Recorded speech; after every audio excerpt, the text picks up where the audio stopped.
Sir, the floor is yours. Excellent. Excellent. Excellent. Thank you, as always. Today's topic is getting into what people reference as automated underwriting, and this term is manual underwriting. And I see a lot of people loosely throw around this manual underwriting, make it sound like anything under the sun could be done. But we're going to just talk about just the difference between the two, how the lending industry approves loans, and really across the board, why it's there, the whole bit. But automated underwriting came out really when credit scores came out, probably mid 1990s. It's been around that long. We're talking like 25, maybe almost 30 years now.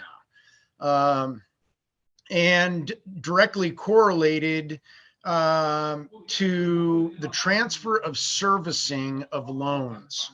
So it used to be days of yesteryear that a bank would lend money, people would make the payment until it was paid in full. They sold the house and paid the mortgage off, its entirety. Certainly people were not as transient then as they are now, which bodes well for us, because people are definitely moving a lot more now than they ever have been in the past.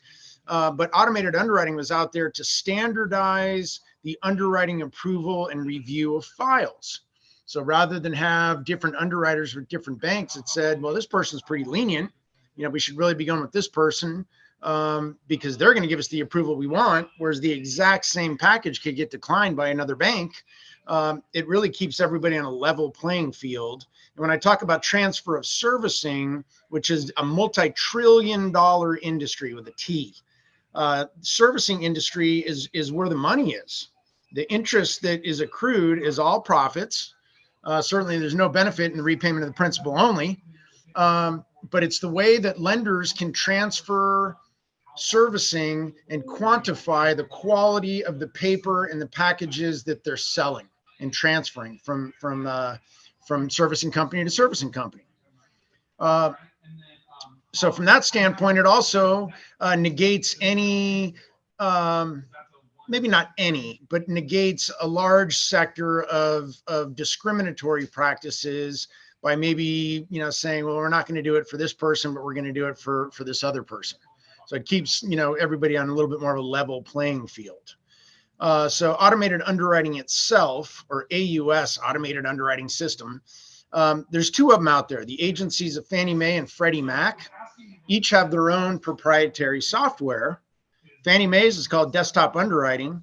That's really what so many people refer to automated underwriting as. DU is kind of the common term. Freddie Mac calls theirs Loan Product Advisor, or LPA. It's equally as good as DU is from the lending side of it. It's not like one's any really better than the other one. They generate different conditions, maybe different decisions. Could be that one's an approve, the other one's not. So we have the opportunity to run each of the two just to make sure that we're maximizing borrower's best interest. And then the exact same automated underwriting system through DU or LPA is also run for government loans. So you'd say, well, why is there a Fannie Mae software program for a HUD loan through FHA? Or why is Freddie Mac's LPA for a VA loan through the Department of Veterans Affairs? Like, well, how does that work? Well, they have their own guidelines built into the software. So when we select either the FHA or the VA product, the automated underwriting system is going to underwrite the file to that particular loan program specifications. So take it one step further, the software program basically is there to upload the application itself. Application has, how long you've been at your job, how long you've been at your residence, how much money you have in the bank, what your income is. It merges it with the credit report, and it generates decisions, and it looks at the overall strengths and weaknesses of any particular borrower. So it could be you have one thing that's not so good, but maybe other parameters of the loan are very strong, would generate the approval. At points in time, we could have things that are kind of weak across the board with high debt ratios, very little money in savings, instability with several jobs in the last couple of years. If all those things are kind of combined, the automated underwriting has something out there called layered risk. And it might be that we don't get the approval that we would like because everything is just like, weak, and more weak, rather than certain compensating factors being very strong that might outweigh something that's weak. So example, high debt ratios. Best compensating factor for higher debt ratios, which is income in relation to debt. Best compensating factor for that is good liquid assets or savings post-closing. So if you have $100,000 in the bank and you're spending all 100,000 from the standpoint of closing on a purchase, then the matter of fact is you have 100 grand now, that's great. But the second you close, you have zero. So that deal is going to be underwritten with zero reserves. Not to say that that's right, wrong, or indifferent. It just is what it is. So if you have good money in liquid assets, that's one of the best compensating factors for higher debt ratios as far as the automated systems go. Certainly the decisions we look for in here, DU calls theirs approve eligible, and LPA calls theirs eligible accept. They're the same. You got an approval. So certainly we're hoping that we're getting the approval. If we get a refer, it's not necessarily stick a fork in it. It's dead by any means. So that comes into don't get the approve eligible accept or eligible accept. That's manual underwriting in here. So, okay, there's going to be a human being involved. What goes into that? Next little bullet item I wrote in here was the automated underwriting is only as good as the quality of the data input. And at the end of the day, you can put in anything you want, but it's all going to be verified by an underwriter. So government loans, FHA and VA have licensed underwriters that are licensed to underwrite their particular loans. VA, the acronym is LAP, is the VA underwriter, and FHA calls theirs DE, is direct endorsement underwriter, but they got to be approved with those government agencies to underwrite their loans. Conventional underwriters don't necessarily have to have that. But whoever the underwriter is, if I put into automated underwriting that the person makes $10,000 a month, the underwriter's responsibility and job is to make sure that there's paperwork in the file to support the income that's input. If I say they have $100,000 in the bank, they're going to be looking at the bank statements to verify, yep, I see it right there. It's in this Chase account or that Wells Fargo account or the B of A or Schools First Credit Union, whoever, whatever. But they're also going to look at the statement to make sure that the money is what we call seasoned. It's sourced. If you have big cash ATM deposits for $15,000 or $20,000, we're going to have to source that. If we can't, the term in the industry is called mattress money, which means money that people just keep at the house.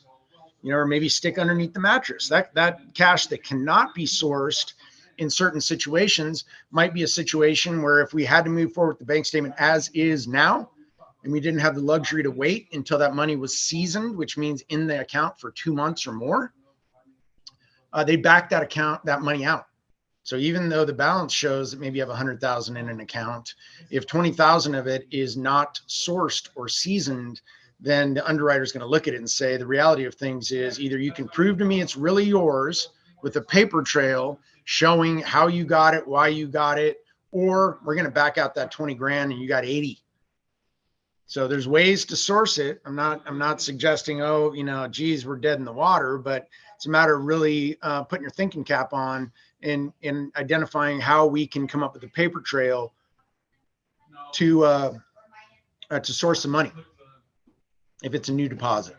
So that ultimately, that's what the underwriter's job is. They're really not the ultimate decision maker. Automated underwriting is the decision maker. The underwriter is there to validate or verify the documentation for income, assets, and the like of what's input into the automated underwriting system. Okay. Greg, is 2 months seasoned money? Is that standard across the board? 2 months? So yeah, what we're talking about right now is agency, FHA, VA, Fannie Mae, Freddie Mac, conventional FHA, VA. Mm-hmm. You can get by with unseasoned funds when you get into what our industry calls non-QM or non-qualified mortgage. They would be you're going to, and I shouldn't say you, the client would otherwise be paying a little higher in rate for the risk associated with the fact that you can't source or season the funds. Okay. So the entire industry on the lending side of it is the better the risk, the better the rate. Worse the risk, worse the rate. So if you get into any situations where you're showing like, hey, I got this money, but I can't prove where it came from. There are programs out there for those people. It just might not be in the rates that you see advertised, on the internet or on TV or the radio, the best of the best. Right. Okay, cool. All right. Thank you. You bet. Good question. So the DU and LPA, most of the transactions we're seeing, we're fighting getting the approval versus the refer decision is over income in relation to debt. And that's debt ratio. It's your total debt per month divided by your income, usable income per month. And when it starts creeping and getting high, the automated underwriting system gets a little more difficult to get the approvals that we're seeking. So the debt ratios, and this is max. Debt ratios for approvals, if everything else is good. So the other parameters of the loan are good. So I'm not getting into, well, they got no savings. What if, they have 7 jobs in the last 2 years? What if they've had a job for 2 months and they didn't work for a year and a half or 2 years prior?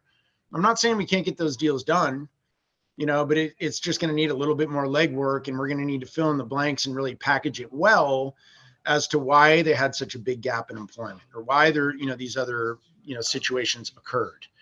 But the high end for the approvals through automated, 56.99% for FHA. And it's 50% for conventional, and VA does not have a maximum. So the automated underwriting, we've had approved eligible on VAs as high as 76 over 76% debt ratio. What that means is if you're making $10,000 a month, that means your total debt, or maybe your total house payment in that example, because if the ratios are 76, the front number is the total house payment divided by income. And then the second number is the total house payment plus the debt on the credit report divided by your income. But the 76 over 76, that person, what they're saying is if you make $10,000 a month, that your house payment in that example is $7,600. And I think everybody here realizes if you make $10,000 a month, especially if you're a W-2'd person, we can use gross income. You're not getting $10,000 in your pocket. If you're a W-2'd individual getting $10,000 a month, your actual net in your pocket's going to be pretty close to the house payment, maybe even a little less. So it really comes down to, ensuring that, hey, are they going to be able to cover the debt and cover the nut? But as long as we get an approved eligible, the lenders we work with will not negate that approval and create their own guidelines. So we have people that will underwrite straight to DU and straight to LPA. So sometimes when we're fighting these numbers, it could be the difference of, the property's in a really high tax rate. The property's got a high HOA. Maybe I need to come down in rate. Maybe we need to go and look at options to what can we do to get a qualifying rate a little lower so we can get the payment down. Maybe we need to get co-signers. It's tough to say. I mean, there's just a host of different ways you can get those debt ratios down. But FHA at 57% and over is going to definitely come back as a refer. We're going to look at manual underwriting for FHA, but the debt ratios as you get into the higher 50%, not going to happen for FHA on a manual underwrite. Okay, so we don't have any lenders that offer manual underwriting for conventional loans. Most of our lenders will do it for FHA and VA though. So on the government loans, there's play there. We have a transaction that's in right now, offers accepted. The agent, the loan officer is a licensed broker, does not do real estate here, but does loans through us. And she's got a buyer that the debt ratios are into the higher 50, mid-high 50%. They're bringing in 25% down payment, but they can't get the house that they want based on the money they have for closing unless they go FHA, because they were unable to get anything for conventional. So here you got somebody at 25% down payment and at a 75% loan to value. FHA unfortunately requires monthly mortgage insurance on every loan to value. You could put 80% down and have $1 million property with a $200,000 loan amount. And if you needed an FHA loan to get there on that silly example with a 20% loan to value, they'd still be paying monthly mortgage insurance. But when we put the option together and pitched it back to the loan officer, this is the best you can get for the price point that you're seeking and the money that they have. They either like it or they don't. I mean, I hate to be rude about it, but I can't sit here and cry about everything that we can't get. Let's just talk about everything that we can.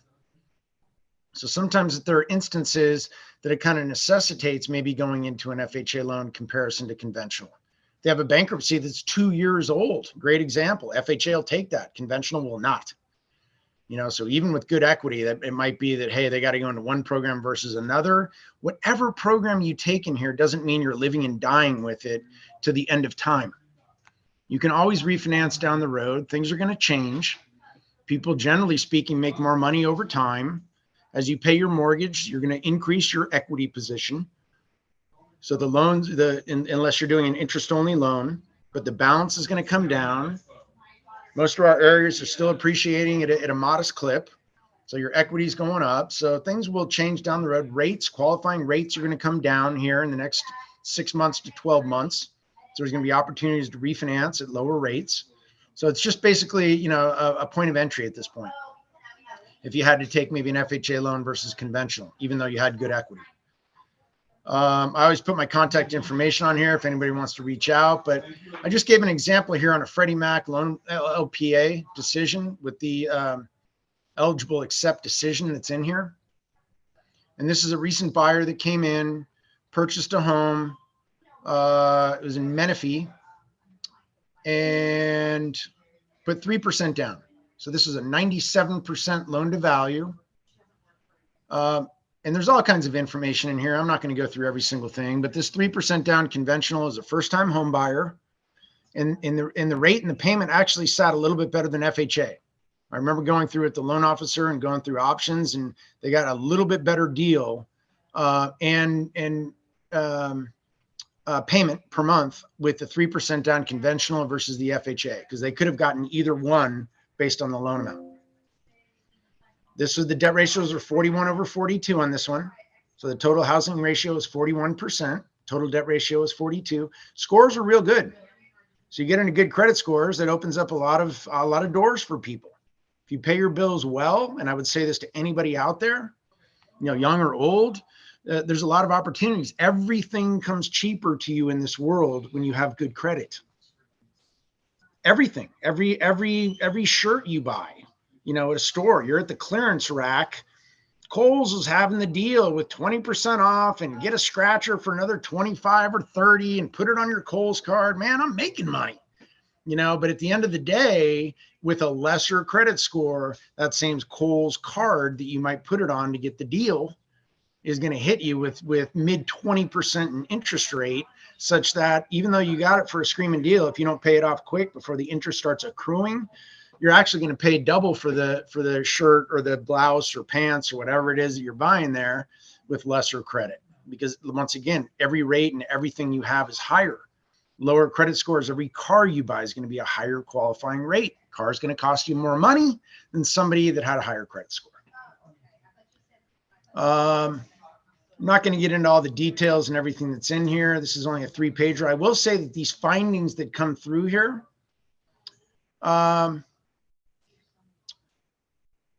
will tell you exactly what's needed, based on the loan.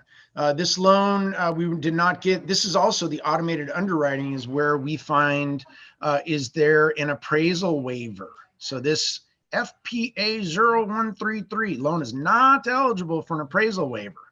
Doesn't meet the proprietary guidelines. Who gets an appraisal waiver? Man, that's pretty cool.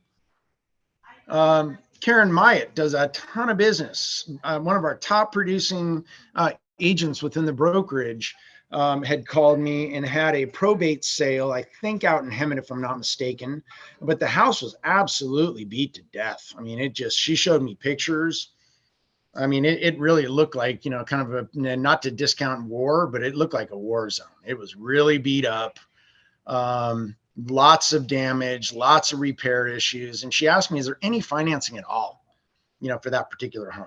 And the only two options I gave her is, there's an option out there where we can do rehab loans. FHA's got a 203K.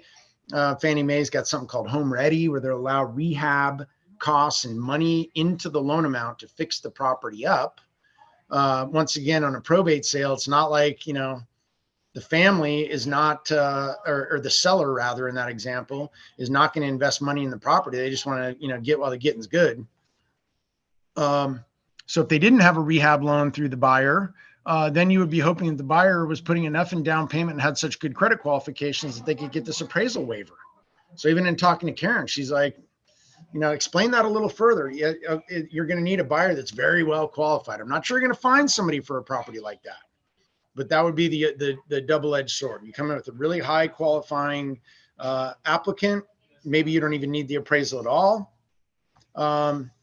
But it's the automated system that drives who gets the appraisal waivers and who doesn't. And if I take it one step further, while we're hitting this little high point right here, is if we have had clients in the past that are working with another lender. Had one recently that had an approval with PRMG, nationwide company, direct lender. We're blowing them out in pricing, not even close, just killing them. And the client was hesitant because the client came back, and I was on the phone with our loan officer and the client, and they said, but we don't want to change because then we're going to have to pay for the appraisal. And initially I'm like, well, if you already paid for the appraisal, we can transfer them. That's not a big deal. And they said, no. The loan officer we're working with at PRMG, they were able to, kind of do a favor for us, and they got us the appraisal was waived. And I said, let me explain the way this works. The automated underwriting system was what dictates that. So if they got it, we're going to get it too. If they put in good quality info, they got an appraisal waiver, we're going to get an appraisal waiver too. It isn't anything that's going to be any different. And sometimes there are different conditions. DU might ask for things that LP is not asking for. One might approve a deal and the other might not approve a deal. So the Freddie Mac LPA is only a 3-pager, pretty concise. This next summary of findings in here, approve eligible. This is the DU. This is Fannie Mae's. This one's a little longer. It's 10 pages that are in the findings. Not that it matters much, but there's just more context. Once again, it's the exact same deal, 3% down, same debt ratios, 41/42, same purchase price, same loan amount. I just flagged that this is the Fannie Mae product right down here and highlighted at the bottom. Once again, still first-time homeowner. This meets the guidelines. If the risk or eligibility where we had layered risk, it would say right in here. If it was a refer, it would say why. So it is not like, well, I don't know. I talked to some people that I couldn't get the approval. Did they explain to you why you couldn't get the approval? No idea. There's a reason, and it might be that they don't know what they're doing. It might be that they didn't calculate your income correctly. It might be that even on debt that you have, if you have a close-ended, what we call installment loans, which means fixed rate, set payment, make the last payment, goes to zero balance. Not revolving, which means you can pay it down, draw back, pay it down, draw back. The installment debt in our industry, if you have less than 10 payments, you don't have to hit them for that debt. There are some people out there just lazy. They just upload the credit report and say, I don't even bother to look at that. They get the refer or decline. Somebody that knows what the heck they're doing looks at it and says, why are you including that? That car payment for $983. You have 7 payments left. Done deal. Back it out. So on anything that shows, with regards to why it didn't get approved, it'll detail it all right there. This is all the income, employment. I'm not going to really go through this line item per line item. I'm going to talk about this summary right here at the bottom where I highlighted here. What the heck is this? Preliminary recommendation for this case is approve eligible. The note here is basically Fannie Mae's disclosure to say that these underwriting findings don't necessarily mean you're approved or denied the loan application. You'd say, well, huh? I mean, it says right there, approve. What are you saying? You're not necessarily does not constitute. That doesn't make sense. It's kind of, almost counterintuitive there. But the fact of the matter is, on this DU, I can put in whatever the heck I want. With regards to this particular individual here, his income was here at $10,045 a month. I could have put in 20 grand. I could have put in 50 grand. It all comes down to what's actual, what's verifiable. So on this person, he actually was a partner in a sub S corp. So we had to do the cash flow income worksheets, and the number was exactly $10,045. No mistaking anything about it. 21, 22 income tax returns, bam. Okay. So that's why it doesn't necessarily constitute the approval. Lenders must comply with all laws and regulations, including those related to privacy, non-public personal info, connection with DU findings report, for information, blah, blah, blah. But what they're telling you in here is that that's great, you got an approval.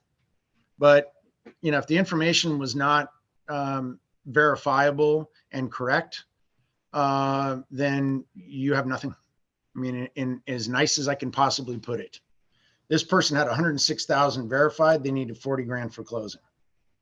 So they had $65,000 left post closing, which represented 15 months worth of their total PITI, which is the total house payment, principal, interest, taxes, and insurance. So this payment here, principal and interest on the loan, homeowner's insurance here, property taxes here, MI, HOA, came to a total house payment of $41.63. So how did they get the 15 months here? Is this figure divided by 41.63, total PITI is the 15-month reserve. More reserves, higher debt ratios would go. Certainly this person could have afforded a lot more home. They had more money. They could have gone up to a higher purchase price. He wasn't comfortable with it. He wanted to just keep his payment. And I remember working it up with our loan officer. He said about $4,000 to $4,100. And even with the HOA, he came in at $41.63. So it was a little on the high side of what he was seeking, but liked the house, wanted to move forward, done deal. Okay. Let's talk about what happens when you get a refer. So we didn't get the approval eligible that we were seeking. And it's frustrating, for some people it'd be like, what do you do now?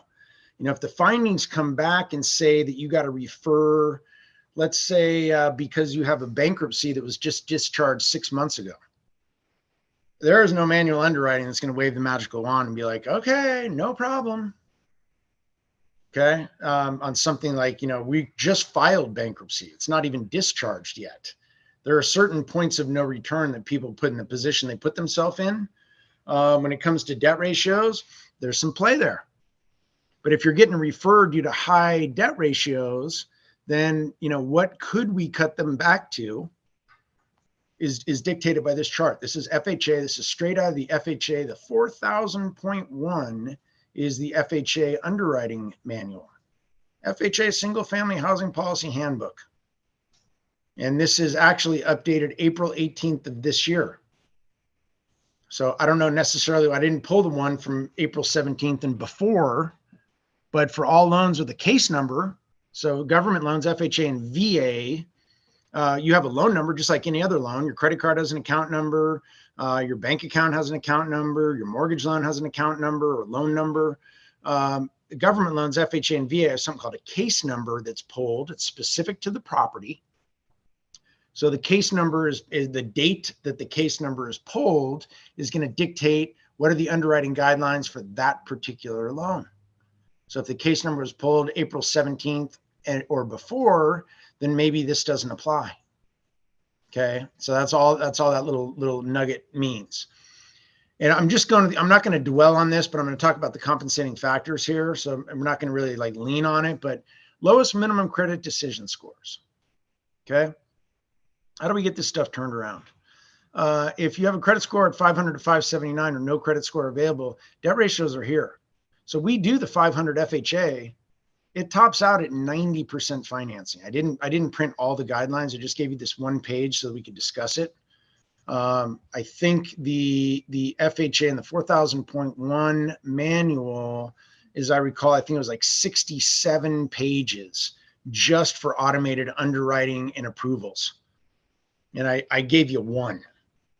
that I just, for discussion purposes. But I mean, there's definitely a deep dive, especially when you get into the government and the people that are writing these particular guidelines. Very, very complex, very detailed.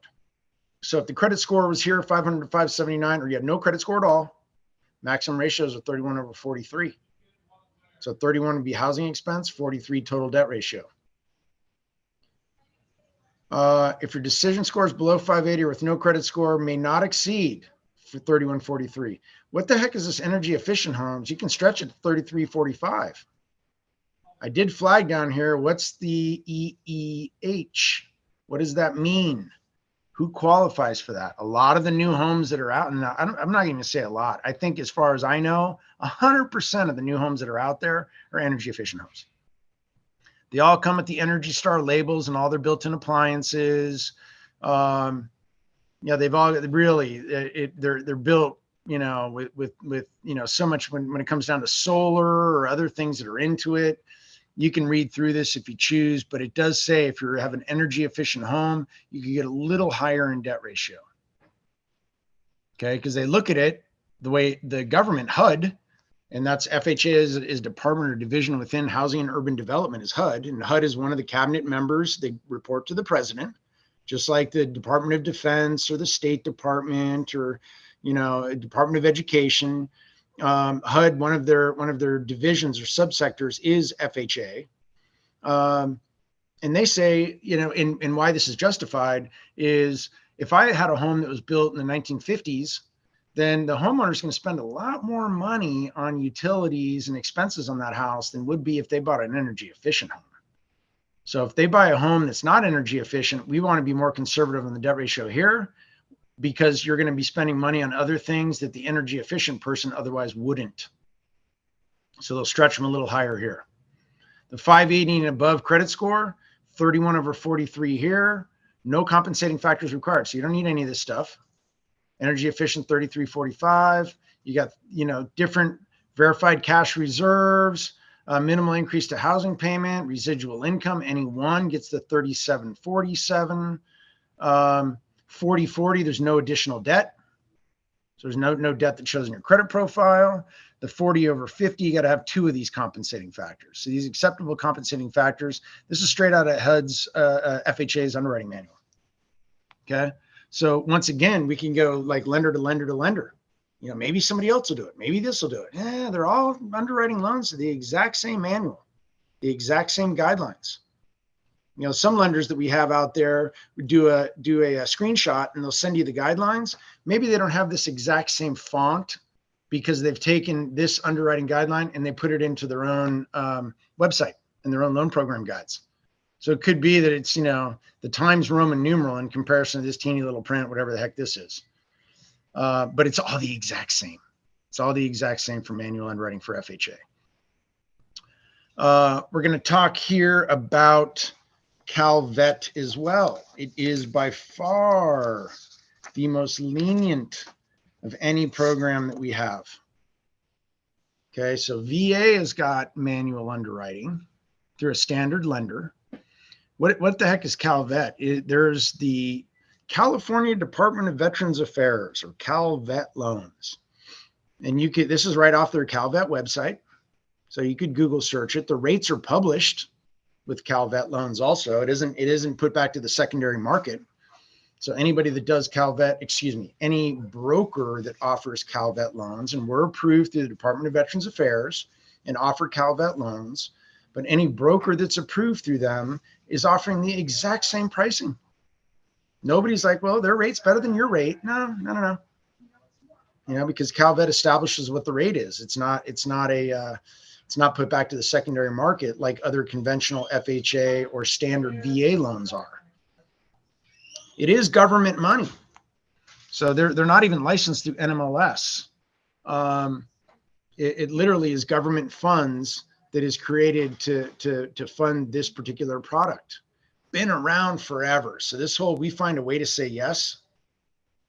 Touch base with our contact there, Lisa, who also underwrites files. Super sharp, been in the industry 30 plus years. And so refreshing even talking to to her, and just with regards to the Calvet loans alike, is that she said flat out, we'll bend over backwards to find a way to make the deal work. They have no automated underwriting. They don't even use D or LPA at all, ever. Doesn't even matter. Everything is common sense oriented. And they'll go, like I say, out of their way to try to figure out a way to make the deal work. And we've gotten some unbelievable exceptions done through Calvet over the time. I underlined here because it is definitely a point, to reckon with. Been around for 100 years. FHA itself, 1934 FHA. So we're talking what? Next year will be 90. 89 years FHA has been around. And it's an excellent program. It was literally created by the government for home buyers, to get people into homes where they had this government product they could get in with little down payment, with more lenient guidelines than standard bank, conventional type financing. So Calvet's been around for 100 years. And then the other part of this says, we keep finding a way to make home loans to veterans that many other banks and mortgage companies simply can't or won't. So higher debt ratios, no reserves. Standard VA has got more restrictive residual income requirements, which means your income minus the debt per month. Standard VA, you need more residual income with the more people in your household, and you can get by with less if you're just a single applicant or single person in the household. But yeah, they're really, really bend over backwards to try to make deals work. I underline this, the properties that others won't. They really will stretch it out there. So we've had some. We had one that was in Central California. Nearest house was like 10 miles or so away. No comps anywhere, and just like at all that they're okay with. So you can get really off into quote unquote God's country, where you're just away from civilization or any developed areas per se. They'll do the single wide manufactured home through Calvet. All of our other conventional FHA and VA wants a double wide or bigger. They'll do as long as they own the land, but in parks, no problem. So a lot more flexibility. They got to own the land though. The home's on land, but they'll do it in a park. So we have a couple of areas. I know out near our Hemet office, very affordable, have planned unit developments, PUDs, master plan communities, that are manufactured homes. It's got to be built on or after June 15th, 1976 for Calvet. So they're not going to take the old ones. But it's not leased land. They own the land. And they're affordable. They're in like the 200,000 or so range. The lots are teeny in comparison. I think there's one that I have been made aware of in San Jacinto and one in Hemet. But it's some of the most affordable housing I've seen in Southern California. For people that really can't afford much. I hate to say it, but you get what you pay for, in this world. So I'm not going to say that they're all pleasure palaces by any means. But you, like I say, you can get in the game and let the thing appreciate over time, sell it, make some money, and go buy another place you like a little bit more than the first one. So from the standpoint of, get rid of my shared screen here. From the standpoint of, of any first-time home buyer out there, and I talk about this till I'm blue in the face with people, is nobody is buying their first home and living and dying in it. It's like the 1% or 2% of the people that are out there. For the most part, you buy the first home. It's a good investment that you can allow it to make some money.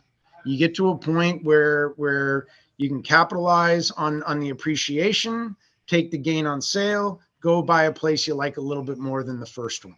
But the nicest homes that are out there, with the great exception of the rule, unless you have great inheritance or trust fund or the like, but it's not their first time home buy. And it's in any community. It could be, upscale areas in Arcadia or Pasadena. You could be down by the beach, these coastal properties. It's not like, oh yeah, unless once again, gross exception to the rule. Some social media influencer that's in their early 20s that just has all these millions of followers. I'm not saying it could never happen, But really, for the most part, the people in these higher end, more affluent communities, they paid their dues and they built up and done what they otherwise needed to do, bought, sold, moved on, took advantage of market appreciation to get into something they like a little bit more in the first one. What I'll say, last little nugget here in the home stretch, is manual underwriting doesn't have any effect on pricing. So it's not like if you have to go into a manual underwrite that all of a sudden now you're going to go from an FHA that gets approved eligible into a manual underwrite with the rate way up here. Like, it's just not affordable anymore. That's working in the opposite direction. They get the exact same pricing. Yeah. So from the standpoint of options there, I just opened the chat box. Great question, Ayana. How does it work with offer letters if there's a big gap in employment? And I'll just address it real quick for the benefit of the group. Gaps in employment need to be explained. So it's definitely not a deal killer, but it just needs to be justified. Like, why were you not working? The lender does not want to know that I work whenever I damn well feel like working. If I feel like working, then I work. If I don't feel like working, I just don't work. Big deal. Do what I want. Nobody's telling me what to do. The lender wants to know that you have a good work ethic and you're more consistent. And just because you weren't working, just what happened? What were you doing? So, it could be that you're caring, for family. There could be medical situations. Certainly COVID during the COVID time period was very justifiable, especially if you're in a hospitality capacity through hotels or travel or restaurants, things of that nature, super common. It's just a matter of piecing it together. And we can use somebody that has no employment history, got an approval here just recently, 1 year of employment history. That's it. But prior to that, and he's a co-borrower, his older brother and he are buying a place. But prior to that, he was in high school. So it's just like, hey, I wasn't even of age. I didn't have any jobs during high school. I got out of high school. I started working. Here's what I got. We can get that deal done. So on any gaps in employment, it's just a matter of, what were you doing? What happened? Why? I would suggest to any of our loan officers, though, if we put together an explanation letter, be prepared. The underwriter might ask for some supporting documents to justify what you wrote in the letter. So we don't make stuff up. So, whatever it is, it is. And I would caution any client we're working with, if you came back and like, well, I'm going to tell them that I was driving down the 405 freeway. I got run off the road and I broke my back or neck. I was in traction. I did this unbelievably long explanation letter. And at the end of the day, they can come back and be like, hey, no problem. I'll do the approval for you. Just show me some paperwork from your doctors and what happened. And then we're all looking at each other like, oh gosh, what happened? I've had instances that people have long gaps in employment. They were caring for a family member that eventually passed away. And it could be late term, it could even be stage 2, 3, 4 cancer, eventual hospice care. They hadn't worked in a great while.